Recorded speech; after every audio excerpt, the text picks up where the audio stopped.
This is the gospel according to the IRS, Breaking Points and Church Financial Updates. And now, here's the authority, Dr. Michael Chitwood and Breaking Points.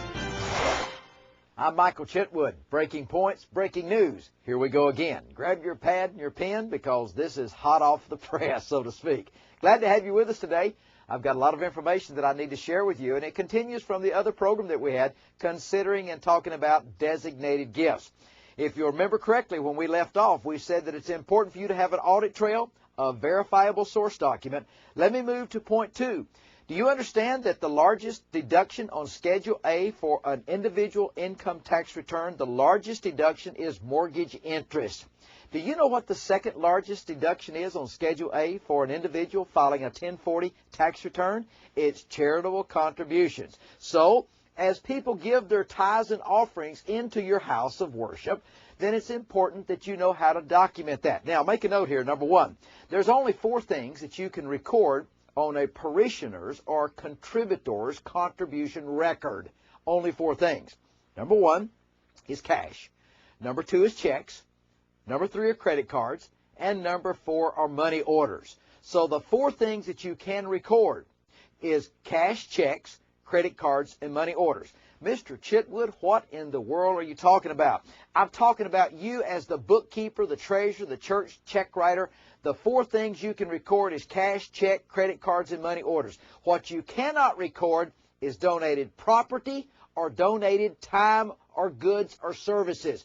For example, if someone is going to clean the church and they say that that value is worth $100, but they don't want you to pay them, just add $100 to their weekly contribution record, you cannot do that. What you could do is write them a check and they could give that money back to the church as a contribution. Then you would have a what? Audit trail. Money out, money in. But what you cannot do is record anything other than cash, check, credit cards, and money orders. You cannot record goods or property that people give to your church. If someone wants to donate an automobile, you can give them a letter of acknowledgement, but you cannot give them a stated value of how much they gave for that car. After all, you don't even know where they got that car from. Maybe the car was a gift to them and they had no basis in it. Then what are you going to record on their contribution record? You can't record when people donate things or property to your church. And if you've been doing that, you've been breaking the law, and you could go to jail. Therefore, it's important for you to make sure that you cross every T, you dot every I, because we know it's not what you know that will hurt you. It's those things that you don't know. And I know in my heart that you really want to do it right. I know that. I've talked to thousands of bookkeepers and treasurers across America, and they all say the same thing. Mr. Chitwood, if we had just known. One lady said if she had just known all of this, she wouldn't have been in a federal penitentiary when she went because of things that she had done wrong and violations that she had done wrong. But the point is the audit trail. What comes in, what goes out. We're talking about designated gifts, tithing envelopes, offering envelopes, all of those things that go into the audit trail of the money coming in.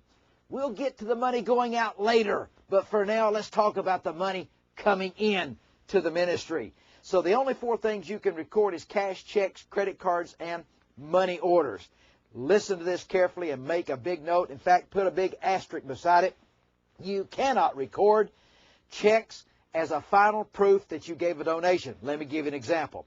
What if somebody wrote a check to your church and that check to your church was for youth camp fees? Or what if that check to your church was to buy some piece of an item at an auction? Or what if that check to your church was to send somebody to the Holy Land?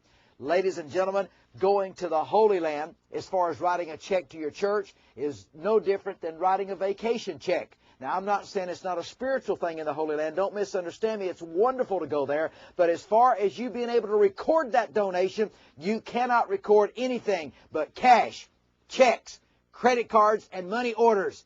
You cannot record property, and you cannot record donated services that people render to the ministry. The point in designated gifts, make sure that you have just as good as audit trail coming in as you have a good audit trail of the money going out. If you'll do that, then your house of worship will always be in order. Until next time, this is Michael Chitwood. I'll see you tomorrow. Breaking Points gives you the latest IRS updates and tax law. Pastor, if the IRS came to your church today, what would you say? If you really want your house of worship in order, call 1-800-345-9117.